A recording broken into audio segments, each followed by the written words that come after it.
Maintenant, on va analyser FNC G2. Je l'ai vu vite fait la game. Donc, je pense qu'on va analyser ça ensemble. Ça va être cool. Je vais essayer de vous expliquer ma logique et pourquoi des drafts, tout ça, tout ça. On va essayer de faire une analyse complète. Fnatic et Blue Side, G2 et Red Side. Ok, du coup, on banne Jarvan, Irelia, on banne Zeri du côté de G2, logique. Thresh, ok, c'est Ellie 5, je peux comprendre. Victor Ban, je comprends pas trop. J'ai pas regardé la game, hein. Mais là, c'est sûr. C'est TF. Ok, mais attends, mais... Là, il est en train de dire, pourquoi il y en a pick Jinx, c'est pas TF? L'autre, il lui dit, je sais pas, wesh. Non, mais pour moi, déjà, c'est bizarre qu'il pique pas TF. C'est l'équipe qui joue le mieux TF. TF, c'est le champion le plus broken. Ça reste le champion le plus broken, in my opinion. Et ça pique pas TF. Jace, Aphelios. Donc, ils vont prendre TF, là, c'est sûr. En team, oui. TF est le plus broken en team. Voilà. Diana, TF. Je pense, ce qu'ils font, c'est bien de deny la Diana, là. Parce qu'en fait, là, si tu veux, si ça pique genre Lee Sin TF, ou je sais pas, un Viego TF, Jarvan TF ou quoi. Jarvan est bad, mais bref, genre un AD jungle et TF, ça va permettre à l'équipe en face de pick Diana. Et ensuite, tu devras ban soit des AD mid, genre Yasuo, etc. Ou soit ça va pique genre Yasuo, plus après ils pourront jouer Diana ou Gragas avec. Du coup là, juste en piquant Diana, Diana c'est bien parce que ça permet à TF d'être plus safe. Et Diana c'est l'un des champions qui est un des meilleurs champions qui existe côté TF. Parce que de l'hard engage, c'est OP côté TF. Du coup, le pick Diana est bien. Ryze, c'est ok côté TF, ouais. J'aurais aimé voir Diana en 2 là, chez G2, au lieu d'Aphelios. Genre là, au lieu d'Aphelios, tu piques Diana. Et là, si ça pique TF, bah tu piques Yasuo. Et Diana et Yasuo, c'est censé être bien côté TF. Après, je sais pas s'il le joue niveau G2. Mais pour moi, Diana Yasuo, c'est bien côté TF, c'est une de mes réponses. Par exemple, là, déjà, dans cette draft, j'aime beaucoup TF. Pourquoi? Parce qu'il n'y a pas de hard engage en face. Volibear, ok. Volibear aussi, c'est pas nul comme engage, mais c'est pas la hard engage, tu vois. C'est pas une Leona, je sais pas, il y a beaucoup d'engage, genre Rakan, Diana, Jarvan, je sais pas, H, Ulti, etc. Genre, tous les trucs au TF, mal fit, voilà, des trucs comme ça, genre qui... Où le TF peut rien faire, il se fait engage, il est obligé de soit de flash, soit de Zonia ou un truc du genre. Mais là, j'aime pas la draft G2 contre TF. Je pense que si tu joues TF, tu peux pas jouer ça. Après, c'est que mon avis. Pike, ok. Camille. Ok. Qu'est-ce qu'il joue là, Targou? Aphelios, Lulu? Leona? Ok. Ok. Bon, déjà là, on analyse les deux drafts. Le top, Jace gagne jusqu'au 6. Jungle, je connais pas trop le match-up jungle, mais je suppose Volibear il veut faire de l'action en early, il veut dive, et Diana veut juste farm jusqu'au niveau 6. Au bot, je pense c'est assez even, après je connais pas vraiment le match-up au bot. Au mid, c'est surtout Ryze qui va push parce que il a un meilleur jungle en early, et TF, même en 1v1, il est plus nul que Ryze, quoi. Donc il a le match-up 1v1, plus il a le jungle qui gagne, plus il a un bon setup de gank. Pour moi, là, déjà, rien qu'en voyant la draft, je me dis, le Jace, niveau 6, je sais pas comment il joue. Donc faut faire de l'action en early, avec le Ryze push, faut essayer de soit tu dive, en fait, soit tu dive une side lane et tu forces TF à TP, ou à une des side lanes, le top ou le bot, de perdre de l'XP, de perdre des creeps, etc. Et du coup, le Ryze, ça fait sens. Mais si les deux équipes farm juste, ben c'est mieux pour la gauche. Pourquoi? Parce que niveau 6, à gauche, ils pourront plus jouer. Enfin, à droite, ils pourront plus jouer, genre. Parce que Camille va ulti Jace, TF va ulti, hop, gold card, Jace va mourir. Et c'est aussi simple que ça.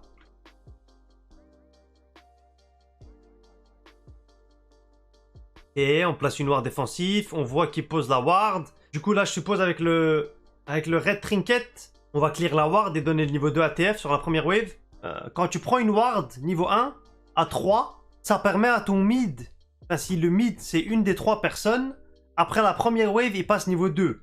Donc, au lieu de 7 creeps, il lui en faut 6. Et du coup, Ryze, normalement, Ryze va push. Et il commence Raptor, il va topside. Je crois Diana est en train de faire un reverse clear là. C'est-à-dire, tu commences un side et tu termines dans le même side que tu as fait. Genre, tu commences bot side, ensuite tu vas vers ton top side, mais après tu reviens bot side, genre. Ok, il est 5 qui smurf au bot, comme d'hab, avec son pike. Mais wesh, il est trop fort.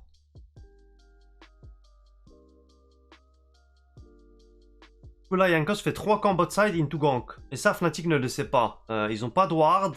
Le problème là, c'est que G2 au bot, ils ont trop troll. Du coup, même s'ils gank, je suis même pas sûr qu'ils les tuent là. Alors, c'est dur de tuer quelqu'un là. Ok, ils prennent juste une cleanse. Ça sauve la lane de G2. Mais regardez, vu que là, Volibear s'est montré au bot, ça laisse à Diana d'invade. Parce que là, la Diana, c'est que Volibear a fait 3 camps bot side into gank parce qu'il a un bleu et il a 12 creeps. Donc là, c'est bien ce qu'il fait Razork, invade, punir le Volibear parce qu'il s'est montré au bot. Et il a essayé un peu de cheese gank. Normalement, logiquement, Volibear va soit... Là, il va repartir vers le top side. Il sait pas que Diana est dans sa jungle. Là, il prend 2 camps Razork. Mais Jankos ne sait pas. La bot lane Fnatic a bien joué. Ensuite, ils se font gank. Mais avec le gank, ils permettent à Diana d'être devant dans la game. Regardez là. G2, ils sont en train de dire on va dive le top, on a envie de dive le top. Ryze vient de TP mid, il a le push déjà. Parce que le TF est en train de freeze. Et là, du coup, Fnatic, soit ils vont au bot et ils essaient de faire un move, soit ils défendent le top. Ils sont obligés de faire un des deux moves. Ouais, là, le Ryze, il move au top. Du coup, ils vont dive le top, c'est-à-dire que Fnatic va faire un truc au bot. Quand une équipe fait une action de l'autre côté de la map, l'équipe en face, enfin l'équipe adverse, si elle joue bien, essaie de créer du mouvement sur l'autre côté de la map. C'est pour ça que là, vous voyez un gank au bot, parce qu'ils savent que Camille va se faire dive. Donc, ils essaient de forcer de l'autre bout de la map. Malheureusement, ils ont un peu troll. Il semble qu'il a fail son move. Là, la Camille, elle est très mal dans la game. Parce que Camille, c'est un champion où tu peux pas te permettre de donner beaucoup de creep en early, parce que si tu passes 6 avant... Enfin, si tu passes 6 plus tard et que tu perds la lane en 1v1, ben le champion, il est très naze, quoi. Ce que fait G2 est bien, je pense. Parce que la wincon à gauche, pour moi, c'est la Camille. Donc, ils forcent sur la Camille, c'est bien. Surtout que leur bot lane a troll en early et qui ont demandé de l'aide du Volibear. Ok, la troll, du coup il est mort. Il aurait pu flash plus tôt, il meurt pas. Du coup là il perd plus, regarde, là il perd sa TP. La Camille meurt, perd son flash, perd sa TP, perd des creeps. Et en plus, Jace peut TP au bot sans rien perdre au top. Pour cover le dive au bot. Même si là je pense pas que la TP c'était ni dead au bot. Je pense qu'il avait juste peur qu'ils se font dive. En vrai la TP est pas si mal. Parce que dans tous les cas, je pense qu'il allait TP top ou il allait la garder et vu qu'ils viennent de faire un mouvement au top et la Camille a perdu beaucoup de creep, il a reçu des ressources, il redonne pour la bot lane. Donc là il va TP, il va back et il va retourner au top. Ouais. Il stoppe le dive, il stoppe le place, ils ont un place au top gratuit. Pour l'instant Diana est toujours devant, normalement niveau farming contre la Diana, elle a encore ses 3 camps bot side à faire. Mais il repart au bot, il reforce. Ce qui pour moi est une erreur, je pense là il devrait juste farm. Après peut-être que ça passe, mais là je pense Diana devrait juste faire ses camps, passer niveau 6 et snowball la game. Après, peut-être il tue là. Et ouais, il tue. Donc ça passe. Je pense si Flaquette flashait le hook directement de Pyke, ça passait pas, mais... une erreur et il capitalise là-dessus. Du coup là, Jankos invade le bot side. Là, ils savent qu'il y a la Diana. Ryze va full push. Il va hover le Volibear normalement. Et il joue top side. Il s'en fout un peu Caps, il joue un peu greedy. Un greedy, il joue un peu cocky. Là, pour moi, dès que Diana passe 6, il doit forcer un place, les Fnatic. Avec tout ce qui s'est passé en early, le Volibear, il a pris beaucoup de... Enfin, là, il est derrière dans la game, mais c'est la Diana qui doit carry la compo à gauche. Pourquoi? Parce que la botlane de Fnatic a survécu un gank et a fait perdre du tempo à Volibear. Il lui a fait perdre 2 camps aussi. Ce qui veut dire que Diana va être 6 avant Volibear. Donc là, logiquement, dès que Diana est 6, ça dit « Ok les gars, je suis niveau 6, je veux fight, Volibear est niveau 5, je peux carry, etc. etc. » Donc là, ce que je ferais, c'est je vais voir le dragon, je force le dragon moi-même en tant que Fnatic parce que t'as une Diana niveau 6 contre un Volibear niveau 5. Là, G2, ils ont essayé de faire le dragon eux-mêmes parce qu'ils pensaient avoir le temps de le finir avant que Diana vienne. Mais là, normalement, Fnatic a ce dragon. G2 devrait le donner. Du coup, là, il les give up, ce qui est logique. Camille au top qui perd sa lane et qui se fait roam dessus par Volibear Ryze. Comme j'ai dit, le TF n'a pas de push. N'a pas de push dans le match-up. Du coup, là, il repère une wave. Il va perdre 2 waves. Après, niveau G2, ça perd aussi au bot. Regardez, c'est la même chose qu'avant. G2 font un place au top et Fnatic réagit, il joue au bot. Ça, c'est ce que les bonnes équipes font. Genre là, ils vont au top, du coup, Fnatic vont au bot. C'est logique. Du coup, là, la Felios perd, mais en face, c'est la Camille qui perd. Donc, c'est bien ce que fait Fnatic. Et c'est ce qu'ils doivent faire, de toute façon, pour jouer la game. Là, maintenant, c'est le Rift qu'ils vont essayer de jouer. Je pense le Rift, c'est... Faut voir qui donne pour le Rift, qui donne pas pour le Rift. Regardez. La différence, là, c'est que Fnatic, ils font le Rift, mais que G2, ils vont vers le top side. Comme vous voyez, regardez, la Jinx va au bot, mais la Felios va vers le mid. C'est-à-dire que G2 veulent jouer le Rift. Mais aussi, Fnatic veut jouer le Rift, mais plus greedy. C'est-à-dire Fnatic peuvent prendre le Rift. En même temps, Jinx va pas se montrer au bot. Et du coup, l'équipe en face va peut-être se dire oh, Jinx is coming to Rift peut-être. Donc ils savent pas. Donc c'est sur cette information qu'il commence le Rift Razork. Et je pense qu'il flippe. Ou il pense qu'il a assez de temps de terminer le Herald avant que la team adverse arrive. Du coup là, hop. Là, ils savent que Jinx est bot. Là, ils voient la Jinx au bot. Aphelios est prêt. Donc là, logiquement, G2 devrait essayer de forcer quelque chose.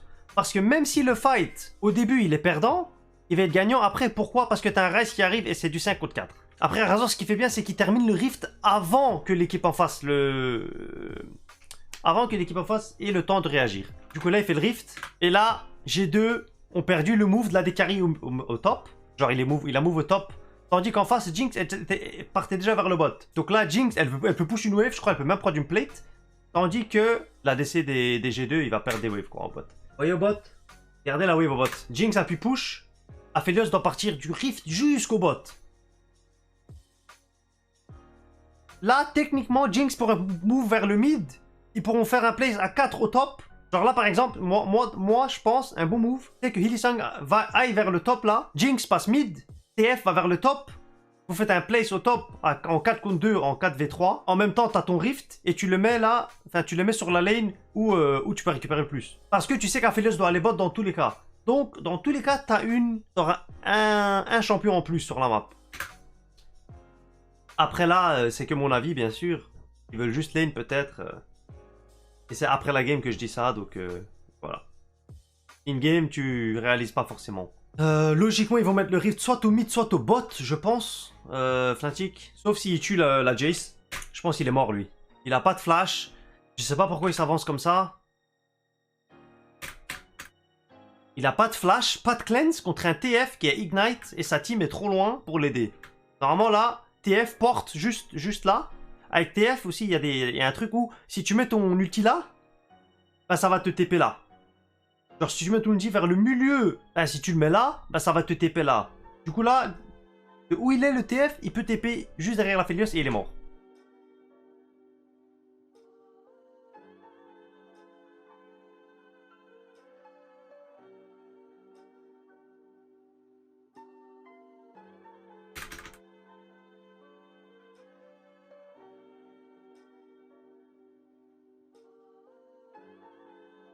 Il est pas mort.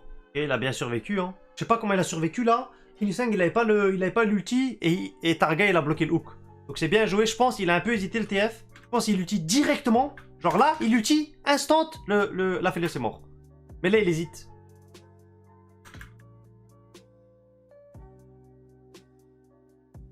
Après, j'ai pas la range exactement non plus de l'ulti de TF, mais je pense qu'il avait la range. Caps qui troll un peu. Il essaye de refaire un move au bot. Après ça, moi je pense que Ryze devrait pas move au bot. Je pense qu'il devrait juste push le mid. Parce qu'en fait là, le place, pour moi, il est déjà fini au bot. Genre à ce moment-là, tu sais qu'il y a encore Diana dans la river. Donc moi en tant que Ryze, je pense tu devrais push le mid. Deny une wave au TF ou de lui faire forcer de TP au mid. Sauf que là, il essaie d'aider le bot. Et du coup, il perd sa pression au mid aussi. Parce que là, il va être mi-HP. Du coup, là, il devra back. Et il va utiliser sa TP. Au lieu de forcer la TP de TF au mid. Et d'avoir une wave en plus. Là, il prend une tour. Non, ils veulent juste crash cette wave. Ils vont rien faire d'autre. Donc là, logiquement, soit Ryze, soit Jace va aller au bot. Et Aphelios est au mid. Normalement, c'est la logique. On voit Ryze va au bot. Jace au top. Aphelios est au mid, du coup il est plus safe au mid. Et Fnatic là, normalement ils vont forcer vers le mid. Normalement Fnatic va faire la même chose. Ils vont match leur mid laner au mid. Enfin leur bot lane au mid. Ils vont mettre soit le mid, soit le top au bot. Et ils vont jouer la game comme ça. Et Fnatic joue topside. Chunk Leona. Là je pense que le Jace il va mourir, ouais. Enfin, cette phase là au top c'est du troll. Je vais expliquer pourquoi. À ce moment-là, en tant que G2, tu sais que tu joues bot side. Donc Bourgumbil, il a rien à faire au top. Là il s'est ulti par le TF. Il y a un Pyke au top. Il y a que un mec au top et il meurt. Et c'est sûr. Sauf si Ryze veut TP au top, mais je pense que c'est nul. Parce que là, il devrait déjà push le bot. Là, c'est un trade map. Comme avant. Fnatic joue topside et G2 ne veulent pas fight du même côté que Fnatic parce qu'ils perdent les fights là, ATM, je pense. Ils veulent juste scale, avoir des items. Du coup, ils vont essayer de deny à Fnatic la bot side de la map. Donc logiquement, le Jace ne doit pas mourir au top. Il sait très bien que c'est une erreur. Je sais que c'est une erreur. Je sais qu'il n'est pas débile. Juste une erreur qu'il fait. Parce qu'il pense pas que Pyke est au top. Mais là, il meurt au top. Ça donne 300 gold. Plus un mec de moins sur la map. Plus Camille qui peut full push gratuitement du coup. Il meurt au top. Camille a des free creep. Jace est mort. Du coup, il a pas besoin de se soucier de rien du tout. Vu qu'il est mort au top, Humanoid peut aller au bot pour catch au bot tranquillou.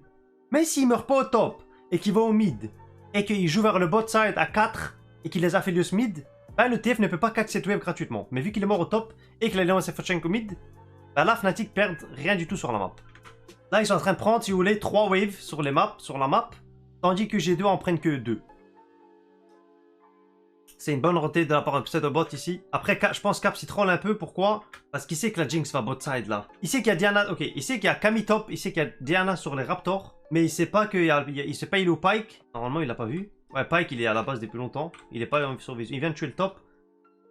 13,55. Il sait que le Pyke roam. Du coup, il pense qu'il a le temps de push cette wave et back. Sauf que là, je sais pas pourquoi il back. Là, au bot, il devrait back déjà. Juste taper une tour qui n'a pas de plate. Ou si tu peux pas la prendre, ça ne sert à rien. Donc c'est juste une erreur qu'il fait. Du coup, il se fait punir pour l'erreur qu'il fait. Là, il devrait déjà back et jouer le top side. Ou back et récupérer la wave au bot quand c'est l'ennemi qu'il push. Parce qu'il a personne de son côté. Il pensait ulti hot, je pense, mais ils ont été trop rapides. Du coup, là, encore une fois, vu que Caps meurt cette fois-ci, Fnatic sait qu'il n'y a pas Caps sur la map. Sait qu'il n'y a pas Caps. Il n'est pas là pendant 25 secondes. Et ils savent qu'il n'y a personne bot side. Parce que s'il y avait quelqu'un bot side, il aurait essayé d'aider Caps. Plus Fnatic, ils ont toute la vision top side. Regardez là. Vous voyez toute la vision de Fnatic au top side. Ils voient tous les moves de G2. Là, ils voient le Volibear au Raptor. Ils voient la Aphelios au mid. Ils voient Leona, je crois, parce qu'ils ont une ward juste derrière aussi. Du coup, là, ils savent ce que G2 va faire. Donc là, normalement, Fnatic vont push le bot. Logiquement, Upset va hit la D2, la TT au bot. Ou il va juste back et jouer la map. Ça, c'est à eux de voir. Ouais, ouais. Ils savent qu'ils vont jouer top side. Encore une fois, c'est la même chose. G2 joue le top side. Fnatic joue le bot side. Ouais, tous les crypto bots là qui perdent G2. Là, il prend ce fight. Razork, pourquoi? Parce qu'il voit le Jace.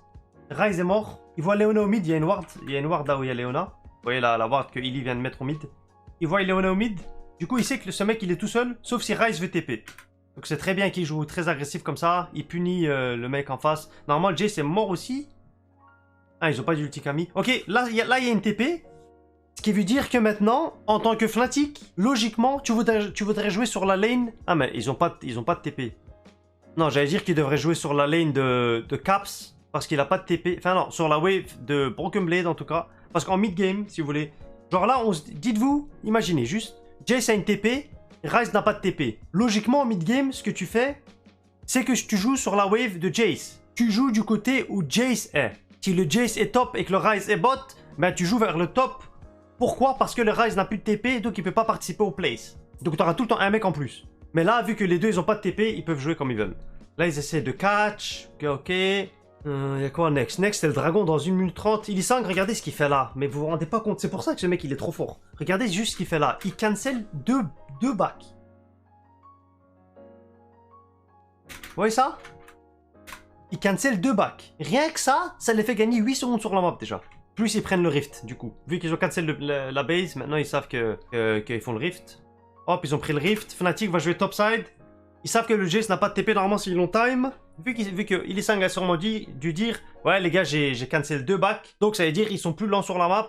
Ils peuvent pas vraiment défendre le top. Donc là, t'as une tour au top gratuit. T'as une wave aussi. Et après ça, tu peux jouer le dragon. Je vous explique. Humanoid va prendre la wave au top. Il va soit back pour aller vers le dragon, soit il va juste marcher vers le dragon déjà. Parce que là au top, celui-là, il a déjà 2 waves d'avance. Parce que là, Caps doit catch cette wave, qui est là. Ensuite, il doit aussi catch cette wave là. Donc logiquement, le dragon, Fnatic devrait avoir la tempo, devrait avoir le positionnement pour le prochain dragon déjà. Là, normalement, il passe vers le mid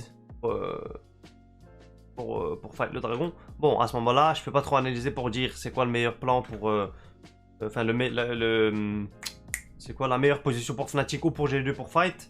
G2 par exemple, ils veulent juste fight front to back. Et Fnatic, j'ai l'impression que c'est la même chose. Front to back, c'est-à-dire, tu mets des CC sur la personne qui est juste devant toi et tu laisses tes carries attaquer. À gauche, par exemple, TF va mettre une gold card sur la Leona. Ils vont tous focus la Leona. Ils vont pas essayer de dive deep sur Jace ou sur la Felios. Après, c'est ce que moi je dirais. Après, je sais pas comment ils vont jouer, on verra bien. Du coup, là, Wonder, il veut flank.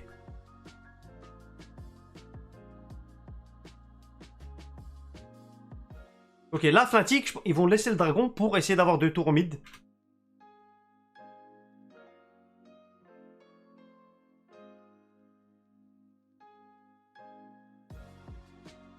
C'est un 4-man ult que je vois là.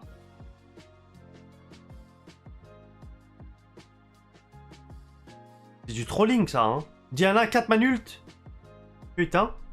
Et du coup, ils fight quand même, mais ils perdent de fight dans tous les cas. Ok, du coup, Fnatic a eu une tour, plus un chunk sur la D2, T2. Ok, après 20 minutes, c'est le moment Nash qui commence à... C'est le moment Nash qui commence à se jouer. C'est-à-dire, tu mets la vision autour du Nash. Si l'ennemi fait une erreur, tu commences le Nash. Tu pressures le Nash. Genre, tout est autour du Nash, quoi. Après 20 minutes, c'est... Quand vous voyez, les deux teams ont de la vision vers le top side, déjà. Là, le problème que j'ai là, pour la team à droite, c'est que j'ai l'impression qu'il n'y a personne qui peut tank les gold cards de TF. Ok, ils ont des mercs, ok, ils sont un peu tanky, mais une gold card sur la Leona ou sur la Felios, puis un hook de Pike, un truc comme ça, ça meurt assez facilement. Et c'est là que TF commence à être broken, quand il a 2 items et qu'il ne peut pas se faire hard engage et mourir. Genre là, ils ont juste un groupe, normalement, une petite gold card sur une... Voilà, comme ça. Un flash, une tour.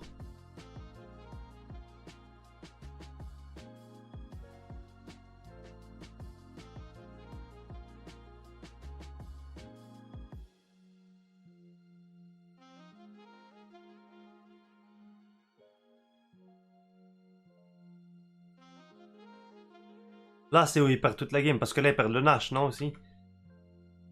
Logiquement, ils perdent le Nash.